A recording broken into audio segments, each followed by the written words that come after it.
welcome in to episode 10 of Behind the Plate with Maren and Nate, except I had to make a call to the bullpen. You did. I did. Nate is on the road at the Big Ten Conference Tournament at Illinois, so I called in Anna Bellinghausen. Here I am. Fill in. How are you doing? I'm doing amazing. As soon as I saw the text, I'm like, I'm it. I'm so thankful because I definitely was not ready to do this by myself, and I was like, okay, who should I reach out to? And you're the first person that came to mind. I love it. I'm flattered. Thank you. You could be lying, but You'd never know. I would never know. But I'm gonna take the compliment where I can. Awesome. Well, are you ready to talk softball today? Yeah, it's the best time of year, really. Mayhem is upon us. Yes. Mayhem. I think we titled our last episode that, but it's true. I've been listening to all the other softball podcasts on my way in this morning, and I'm just so excited. The Big Ten tournament has started. Nebraska got a 4 seed, so they've got a first round bye. So by the time this episode is live for everyone to listen, Nebraska will have an opponent. We just don't know who between Wisconsin and Illinois. But we need to talk about last weekend because I was disappointed. Yep. I was very disappointed. I thought Nebraska had a prime opportunity to secure themselves maybe even the 3 seed. Right. And as soon as Friday night happened and they lost 2-1, I felt kind of deflated. And I thought, man, I hope they come back from this somehow. And they did on Saturday with a win on senior day. Courtney Wallace pitched in all 3 games. She's a stud. Yeah.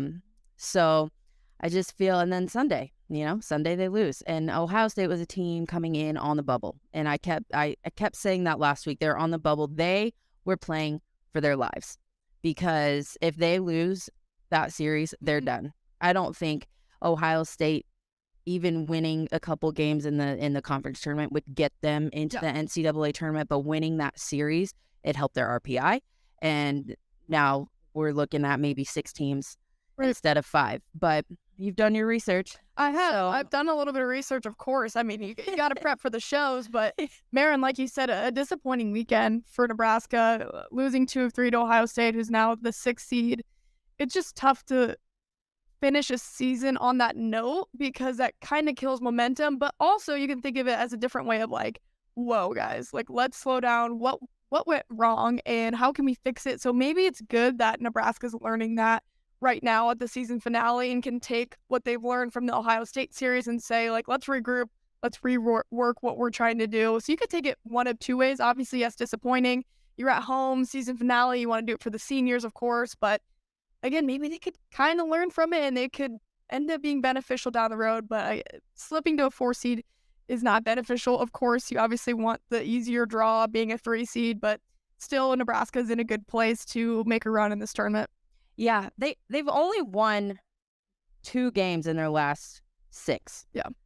So when we talk momentum, the 2 in your last 6, it's not ideal, number 1. But number 2, they use their pitching it looks like it's been kind of getting tired. Yeah. They've only really been using 2 pitchers all year in Harness and Wallace.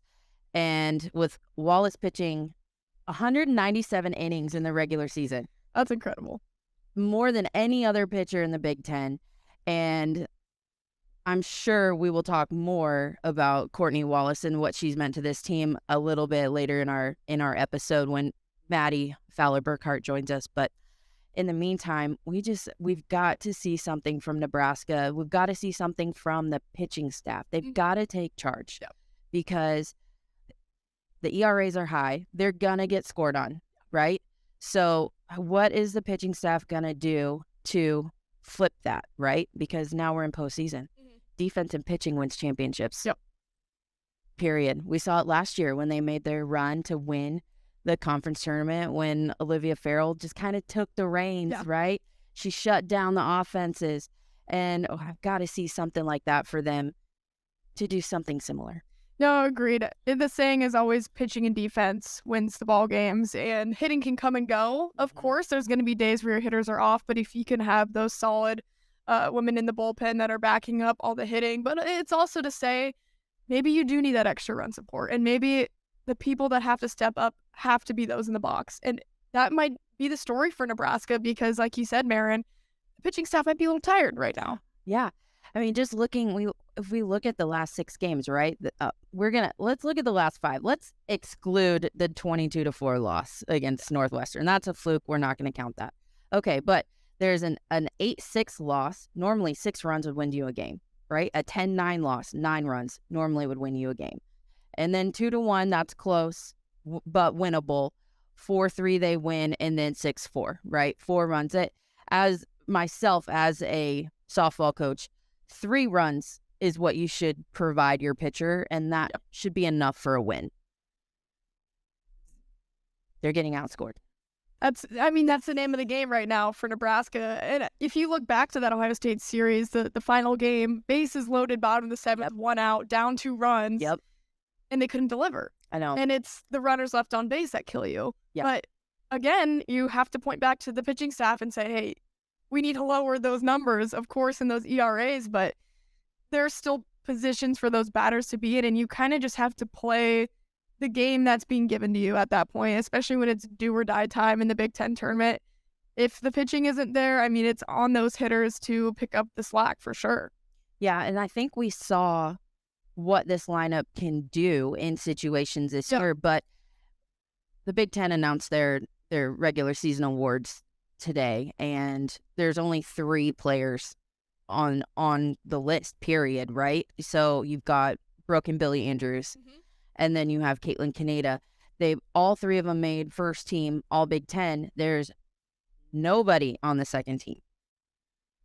That's interesting because it feels like there's a gap, right? And it's saying, okay, up and down this lineup, you only think these 3 players are making the highest impact possible, but not 1 through 9, or not every single pitcher, or whatever maybe the scenario there with what side they're on. But still, it feels like maybe a talent gap that's seen. And it's not to say that there's other people that couldn't be on that list. Right. Of course, there's a small group of people that vote on those, and you can't take that into consideration. And if anything, if you're not on that list, it should put a chip on your shoulder and say, okay, well, I'm going to show you what I can do in this Big Ten tournament, because those don't matter when you really think about it. But it's still nice, obviously, to get that recognition. And we brought it up already, but Courtney Wallace not being on that list, it's easy to make an argument for her to be on there. Right, so right. There's a lot of things and factors that go into it, but at the end of the day, you can't let that group of people that votes on those dictate how you think you should be playing this Big Ten tournament. Again, it's got to be a chip on your shoulder moment, and Courtney Wallace has to go in with that too, because she's such a big part of this Nebraska team.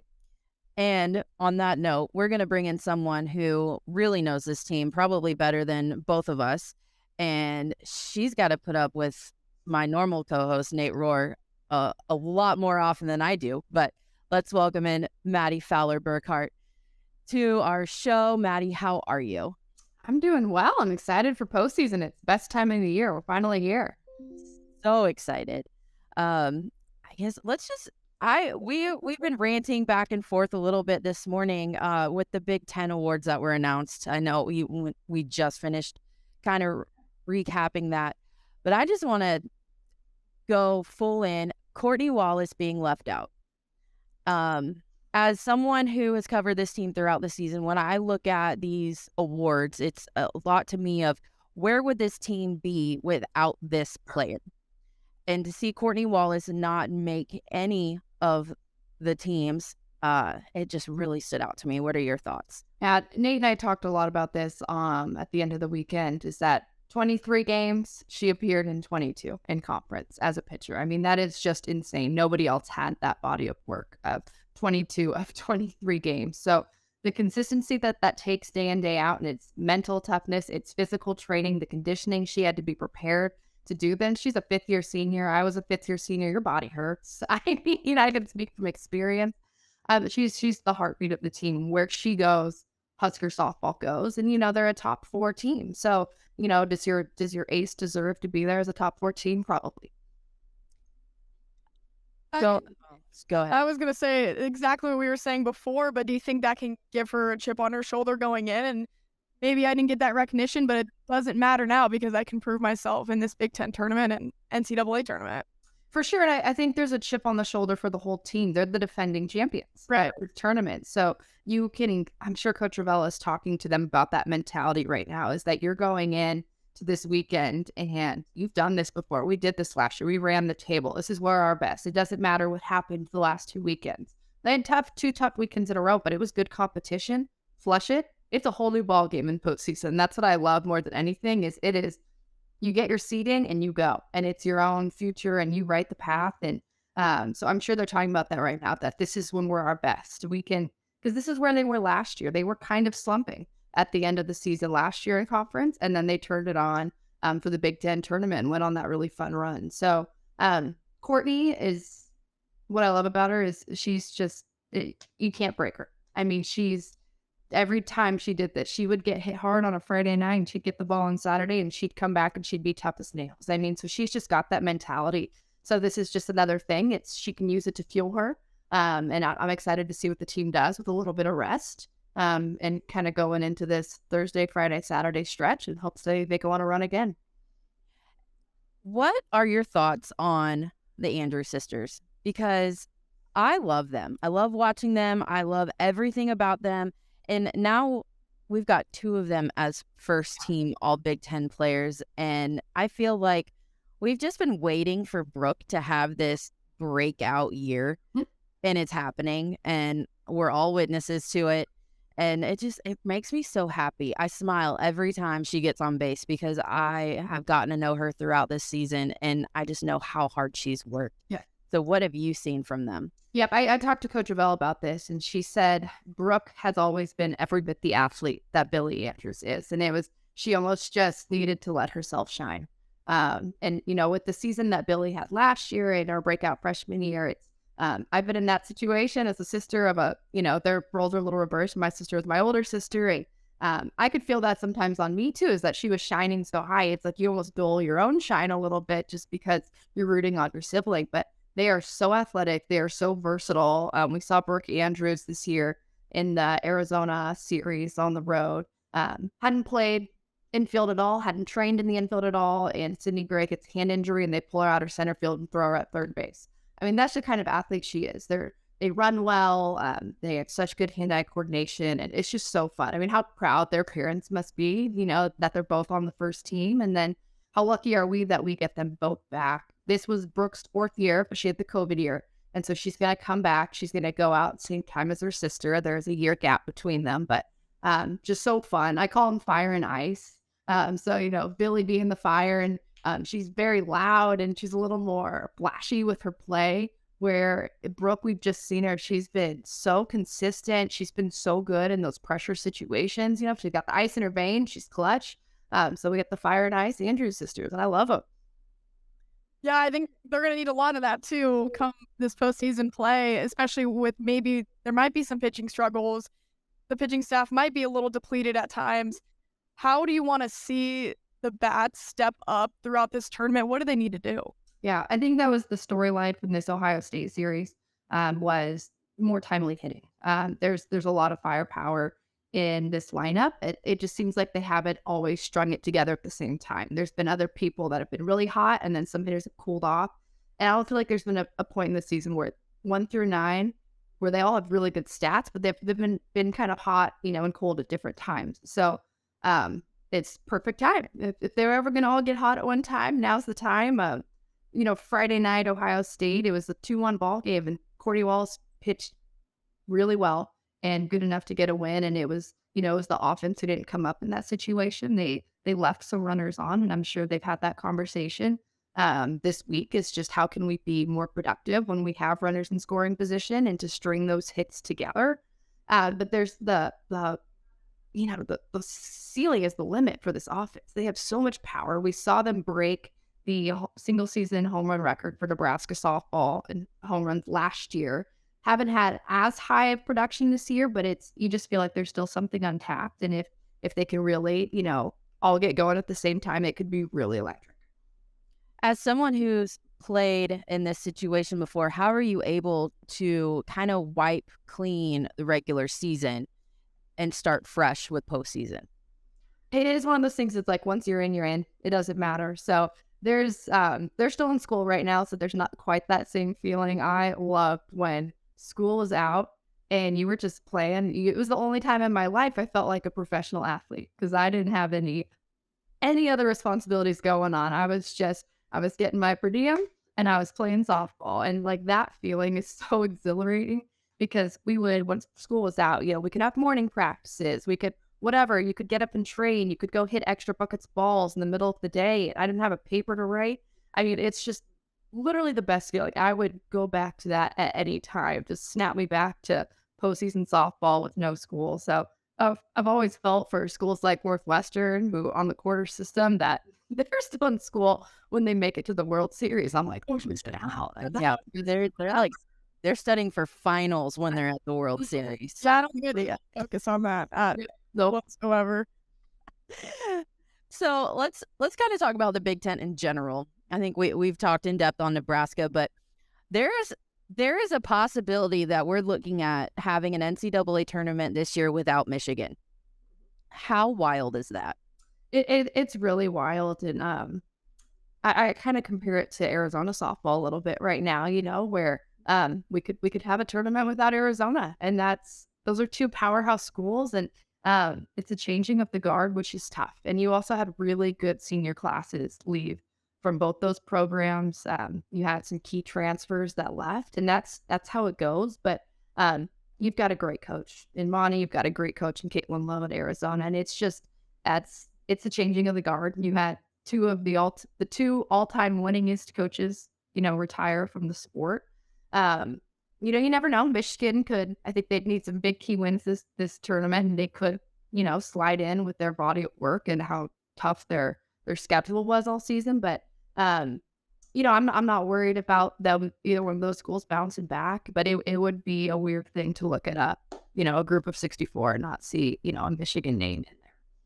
I had heard this morning, I was listening to another podcast. It's been 35 years for Arizona making the NCAA tournament. You're from Tucson, right? Yeah. Arizona softball filling up Hurrdat is magical. It's an atmosphere that is unlike any other, and to not have postseason softball besides them hosting the first ever Pac-12 tournament, which is exciting in itself. But to imagine Hurrdat not having postseason softball is just, it just makes me kind of sad. Well, it just shows you the parity of the sport right now, too. I mean, there are just so many good ball clubs. The Pac-12 is stacked this year, Big Ten, just so many new faces that are coming in and making a name for themselves. So it's good for the sport, ultimately, that it's not the days of old where you had two programs who were running the table and that was it. But I'm also freaked out with UCLA coming to, the Big Ten, that we're not going to get that UCLA-Arizona matchup every year. That is bizarre because that is what I grew up on, and that is what I lived for growing up with going to Arizona softball games. Yeah, they've got to keep that in the non-conference schedule. I mean, if it's only right to, I feel like, but you gotta keep the rivalries alive. The rivalries alive, I think, overall. A question for me though: who is a sleeper team out of this Big Ten tournament field? That's a good question. The one that worries me is probably Wisconsin because they're on Nebraska's side of the bracket. They just played everyone so close. You look at all of their scores. I mean, it was 1-run ball games here and there. So it feels like they were always knocking on the door. I think they've got a lot of potential. So hopefully they're not, because I want Nebraska to go the distance. So Nebraska fans are rooting for Illinois, is what you're saying, right? I mean, it's only fair. Illinois is playing at home. They should get one win in front of the home crowd. Right. They almost didn't make the tournament, which would have been disastrous. But we're already seeing movement in the conference. Purdue just announced a great change yesterday. So, I mean, how important is it for the Big Ten going next year? The next season will be the last season as we know it, and then UCLA will join. But how important is it for the Big Ten just to really take advantage of this next couple of years with being on TV and making sure people are watching the Big Ten? Yeah, I mean, as much TV coverage as you can get is really important. And we've seen that with some of the brackets in the past years where it's felt like the SEC and ACC do a really good job of with their partnership and getting all of their games are easily accessible. And I think they got rewarded because everybody could watch them on a regular basis. So Big Ten is making investments, and the more that we can make, I think is really important. The tournament is huge to as much hype as you can get around the tournament to get the eyeballs there. It's your last test, and it's your final kind of taste for the committee right before they make those selections. So the more hype you can do, the more games that are on Big Ten, and as these media deals change and stuff, and there's other major networks that are part of the Big Ten package. I mean, any of these national networks, it's really important, and softball fits really well on the TV. I talked to Nate about this, and one of my worries is with how good hitters are these days, the game has extended because we're not seeing these 2-to-1 ball games all the time where you've just got one pitcher. I mean, you're seeing 3 to 4 pitchers a game, and every time you switch a pitcher, it's you get time, minutes go by as you're making those transitions. So the length of the game has expanded a little bit, and that worries me a little bit because I want it to be tight in that 2-hour window, because then it does really well on TV and it sells really well, because that's what people have fallen in love with softball, is because the skill level is so high and it's quick and it's fast paced, and this is the best you see. I mean, you don't see the best in college baseball because they get drafted. This is the best. The talent is just insane. And once people see that, they're hooked. So it's still, the investment in college softball is really good, but I still think there's so much room to grow because people get addicted when they get to watch it, and they are hooked. And man, World Series time, all eyeballs are on college softball. I mean, we're sitting here on a podcast just talking about the Big Ten and their softball program, so we're going somewhere with it. Right. It was awesome talking to you today. Thank you for joining us. And I think you would say go Big Red. That's right. Go Big Red. It's postseason. Let's reboot. Why not? Right. Awesome. We'll talk to you again soon. Awesome. Thanks for having me. Thanks. I love it. I'm even more jacked up, I think, now at this point. Right. I'm ready to see. And she brings up a really good point about TV and how softball is a really good product for that. And I think in the same regards as volleyball, and how it's fast paced. There's always action. It's a shorter game as well. I mean, look at baseball. It's obviously a little bit longer than those softball games. But I think it's such a good product. I love seeing that every single game is on the Big Ten network. I think that's huge for the sport. And at the same time, they're all being streamed on Fox Sports Go. Yep, which Fox Sports Go too is awesome because, I mean, for Fox Sports to get into this game, I know that they have the rights to the Big Ten. So everyone else, you can watch on ESPN, ESPN Plus, and it's available right then and there. But I think Fox is about to see what kind of damage softball's going to do numbers-wise. Absolutely. Who knows? Maybe there's a national broadcast on Fox in the future. I would love that. That would be so cool. It's getting there, and I think it's going to be there sooner than we even think. And this is a big step, again, for the tournament to be televised completely. I mean, even the games today, and then having the availability to see it on Fox Sports Go.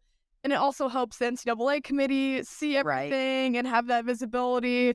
And national TV is just awesome for the sport.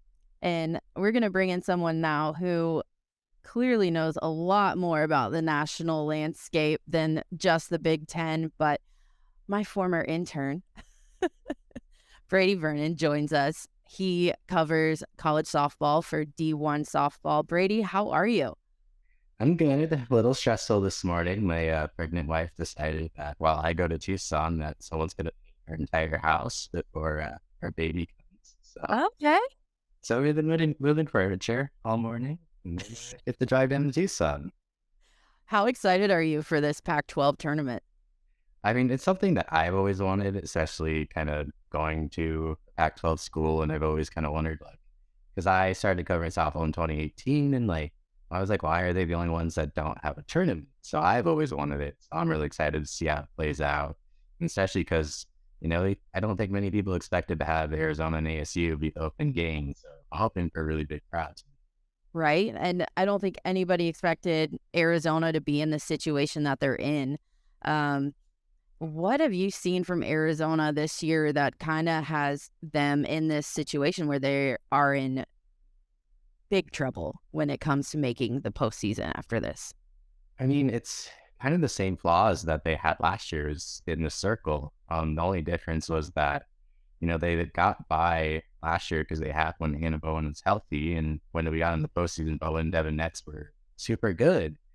And this year, Nets has been asked to carry the load, and like there's times where she is really good, but I just don't know if she has the stuff to be the number one. And then you look at the other four pitchers behind her. You have a true freshman. You have a freshman that enrolled early in the spring, the JUCO transfer, and then a girl from Princeton. And so you don't have a ton of D1 experience at all behind Nets, who also came in there so more as the hitter, as she does both. And so I think it's just the defense has been better. Obviously, the offense, but it's just the pitching has just been really poor, and that's why they struggled entire way during Pac-12 play and had that, I think it was a 14-game losing streak in conference. And so it's just in the circle, and it's really, really weird to see just kind of seeing them in the bottom half of the pack. You talk about, needing someone in the circle, and I think it's time to mention a name that's super familiar to the people here in Nebraska in the Omaha area, but Ruby Malin has been a stud in the circle for Washington, and I feel like she kind of got disrespected by not being on the freshman of the year candidate list. That's something I was texting with her about, but I know you've had the opportunity to watch her this year, and what are your thoughts on Ruby? Well, I think we all have our qualms at times with the certain lists that come out. But the first thing with Ruby was I was amazed just how like tall and like lengthy she was, like when I saw her in person. Yeah. But I mean, she was asked to step into a really big role, and Heather Parr said even like back in another that like she saw everything that she could for her to be an ace and lead the staff. And she's had to be even a bigger role because, Parr got Lindsay Lopez from ASU, and it just has not worked out in Lindsay. It's Seattle thus far. And so Ruby was very good in the non-conference, and then she had a little bit of a blip when like Pac-12 play started, but that's normal for a freshman. And so it's been really cool to see her down the stretch get even better. And I think that's been the most impressive part is, she's been a freshman, she's been called upon in big spots, and she just continues to improve. And I think that speaks a lot for Washington, especially for a team that has a ton of seniors, because Ruby could very well just be the face of Washington softball by this time next year. That's incredible to think about, a kid from Omaha. No, and The face of out Washington not softball. only coming out of Nebraska, but also doing it so quickly and transitioning from club and high school to college that seamlessly, I think is really impressive because the game speeds up for you so much when you're going through all those levels. And that's really impressive. I mean, that she's been able to make such an impact and just also shows the talent in Nebraska throughout the country. Oh yeah, I'd like to see a little bit more stay in Nebraska, but absolutely. it's incredible. Imagine, Brady, imagine this. Imagine if Nebraska kept Nebraska kids in the state, right? Then you're talking about Ruby, Jordy, the Kamenzen twins, Tori Kanishi. The list goes on and on and on, but imagine what a Nebraska softball team like that would look like. I'm taking that one to a national championship. I'm riding that one all the way, and I would put money on it. But unfortunately, that's not the case. They'll get there, I think, at some point. I think the push for in-state is getting better and better. But I want to ask a question regarding the tournament and the players you have on your roster. Do you take potential or experience if you're trying to build the best team to make the longest NCAA tournament run? Oh, that's a good question. I don't know. Brady, what do you think? I mean, I've always thought just talent kind of trumps everything. Like, Yeah. I mean, I think we see it more in like the bigger sports, especially like football. Like, I think even like Iowa football, like they don't let underclassmen start, which is crazy. Like you saw someone go like the top 15 picks in the NFL draft and he was a backup, but he was also talented. I think freely, you walk the most talented people on the field. And you look at like freshman class around the nation, I think you can see that. Like, you could make the argument that Taryn Burns hit a top 30 hitter around the nation. You probably could say top one if it wasn't for Skylar Wallace's stretch like lately. And I just think, if you want the best players on the field, like you just got to let them play. And like there's going to be stretches. Like I think like if you even look at someone like at Arizona, like Alex Skaggs, like she was kind of thrown in the spot. She wasn't great defensively, but now she's the Pac-12 Defensive Player of the Year and didn't have a single error. So I think getting that experience is valuable. But I mean, if they're talented enough to play on day one, I think you kind of get the best of both. Yeah, I would agree with that. I mean, look at Jordy Ball too. Imagine if they didn't put all the trust in her at Oklahoma, Right. and seeing what she did, and then coming back in the national championship. I mean, she deserved to be in that spot. Yeah, but Oklahoma's that prime example of what you're asking, right? They just fill up on talent. Yes. I mean, a transfer portal is the gift that keeps on giving to them. But Brady, you mentioned Taryn Kern, and I want to hit on Taryn Kern right now because she was just named the Big Ten Freshman of the Year and the Big Ten Player of the Year. She, I believe, still leads the country in home runs. She's just a true freshman that has come in, taken this sport by storm, right? Who would have thought a kid from the Indiana Hoosiers would be talked about to this level? And I know that y'all over at D1, that just my Southern accent just came out in full force just then. But over at D1, y'all have created, by the stats, right? So explain that a little bit, and then can you tell us maybe where Taryn Kern is in that regard? So as much as we want to take credit for it, it was kind of an idea that Tara Henry had to kind of put together stack of partners at 643 Charts, who, if you watch games on ESPN lately, like they usually have like the heat maps for players and whatnot. But essentially this metric is it's trying to remember how many days are in it. WAA. And so it's essentially kind of like WAR in baseball. Okay. It's like what is above replacement, but we asked them to throw in like RPI and strength schedule as well. Kern is, I think, 21st of all players in the nation, and she is she's second amongst hitters only. I do think we want to tweak the model a little bit because it is very pitcher heavy, but obviously pitchers have the ball in their hand way more. And so, yeah, if you go by hitters only, she's the second amongst all just hitters only behind Skylar Wallace. And so essentially what the model is saying is like if you pulled her off of Indiana, they would have 4 less wins. And so if one player having that much impact, especially as a freshman, like, and you can make the case it goes further than that, but it's like simple as that. And I think that there's also a few surprises from the Big Ten on this list.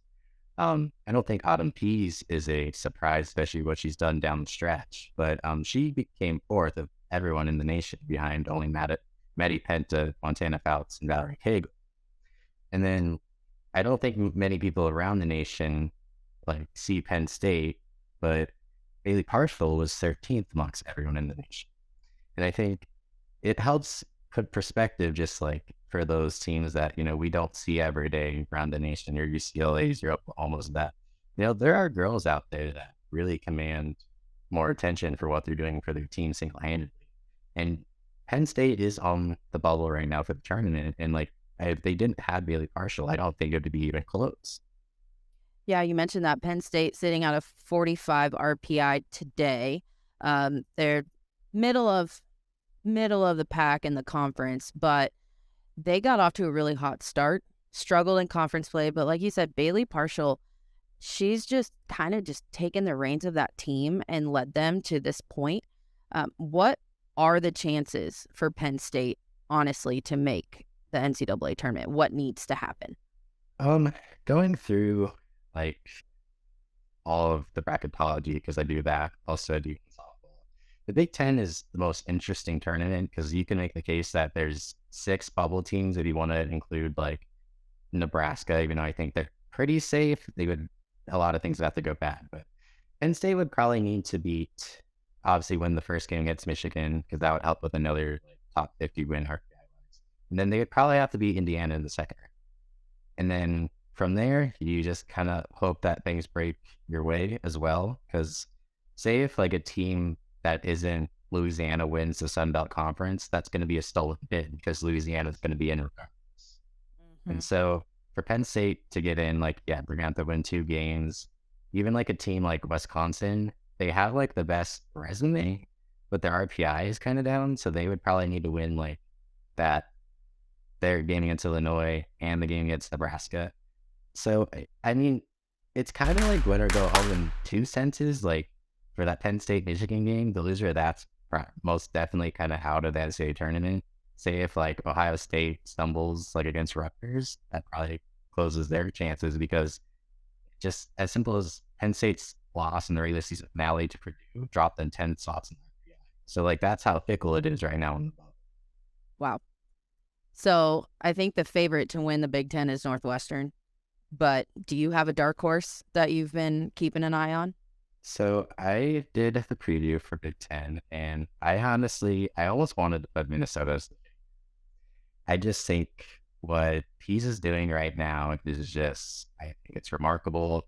And then I mean, we don't really talk about like their offense enough. I think they were coming into a season like second in doubles and home runs in the conference.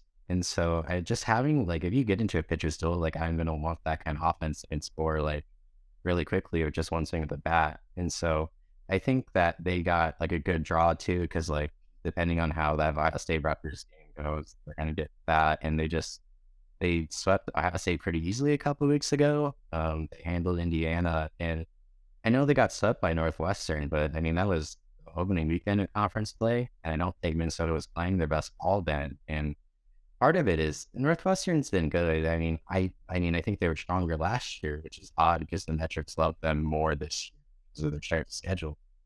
But they just have those ugly, ugly losses, like against the like Toledo and stuff. And when you're in a single game elimination, like that stuff matters. And they're the cardiac at, so like you never can count them out. But I don't know if they can find a way to get Pease of the ball in the championship game for Minnesota, I'd like their chances a lot to kind of get that up.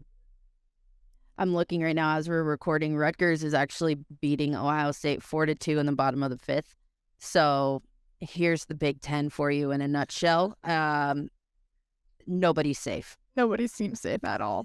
I mean, that's the number one takeaway for me today, is that nobody's safe in this tournament whatsoever. I mean, you look at Illinois, Wisconsin, and Mattie said before Wisconsin was kind of her team that you got to watch out for too. Between that matchup, Illinois and Wisconsin for Nebraska, what is a better matchup for them offensively and then also pitching wise? Is there a team that they want to be playing? Would it be Illinois, I'm assuming? I would say so. Brady?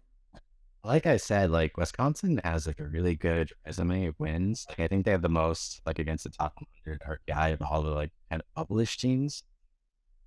But that's the thing is like, I mean, Nebraska might want the better win because I think Nebraska's probably a 3 seed right now. And so there's a lot of like, that's why I think it's the most compelling tournament of like the Power 5, is because so much can change based off of one game results. And so I think it's going to be a lot of fun. And like, it's like, I don't know, if you look at like the Pac-12, like there's no one on the bubble unless Arizona like wins the championship. And you know what's going to happen there. But like the Big Ten, like they had like one run could be the difference whether or not your seasons keep going or not. And so I'm really kind of excited to see it is. And like, that's the thing, like if Ohio State doesn't come back, they were part of my last 4 in my projection. So if they lose the Rutgers, I would probably have to counter. You mentioned your bracketology. So what is your prediction for Nebraska? I still have them driving to Stillwater as the 3 seed. Yeah. And that's the tough thing. I hope we get to one point where we don't have to do the 400-mile thing anymore. The game has progressed past that.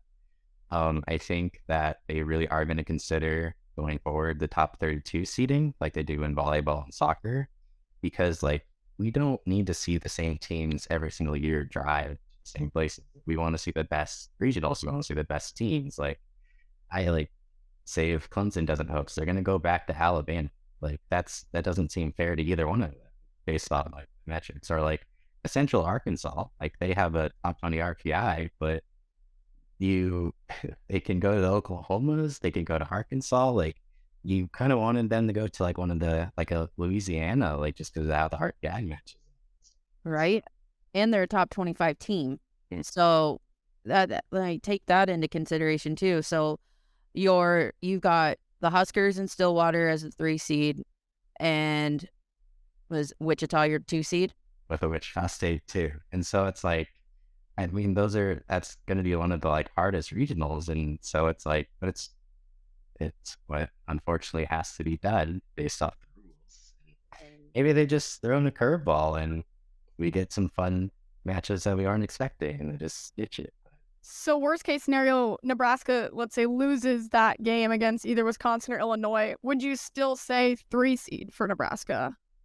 Well, if it was Illinois, I think it would put Nebraska truly on the bubble. They're in a good spot right now. But what of those, a bad loss could really hurt you.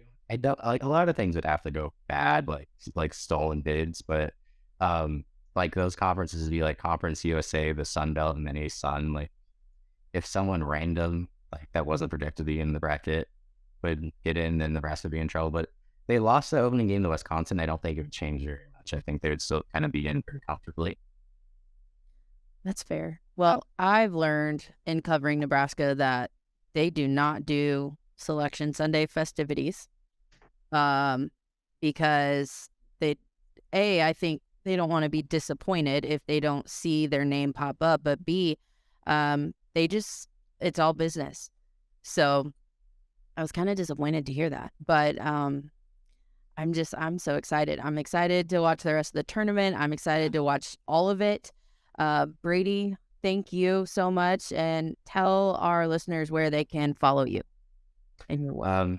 I am on Twitter, just Brady Vernon, just a name, no special characters. And then just D1 softball. And we have a lot of fun things coming with the postseason, and we also don't stop. Even in the off season, we will be covering like Athletes Unlimited and WPF and all the transfers and coaching changes that are already happening, especially in right now. So that's where you can find everything. That just continues on the off season for sure. Never stops. Thank you again for coming on our show today, and have a safe drive down to Tucson. I'll try my best. Thank you so much. Good luck with all the paint. Right? Oh, man. So, gosh, could you imagine if Rutgers wins this game? Because it would shake things up. I mean, as I say that, Ohio State just tied it. Sam Hackenbrack just hit a 2-run home run, so nobody's safe. No, like nobody is safe in this. Regardless of who wins anything, it's going to be really fun to watch. And I'm glad again that it's on national television. Yeah, I love it. So, Anna, normally this is the time when we would do our power rankings. Oh, yeah, of the entire NCAA. No, of the Big Ten. Oh, okay. However, is it really fair to do power rankings now that we're in the postseason? I feel like this is about to be the power rankings. I feel like my power rankings would match up with what it looks how like. It's seated right now. Yeah. I mean, the only change I would potentially make is Minnesota as the 2 seed, Indiana as the 3 seed. I was intrigued to see them at number 3. Minnesota's ranked in the top 25 right now. Indiana is not. Northwestern is what Northwestern is, and Nebraska, they're just... It's going to be a wild card. Yeah. But I know you haven't watched a lot of this conference this year, but from what you've learned today, who is your dark horse winner? Dark horse winner, man. I'm going to go with Michigan going through a run, because I think when you think back to previous success and experience and knowing that they are and were a powerhouse, and I think it's a chip on their shoulder. I think we could see Michigan go on a run just from hearing that, everyone's counting them out. Right. I think those teams sometimes can turn it on a little bit better than the teams like, let's say, Northwestern or Indiana that are like, oh, we're safe. Well, Michigan's fighting for their lives. And I think we could see the best out of them. Yeah. I hate the matchup of Iowa and Maryland. Yeah.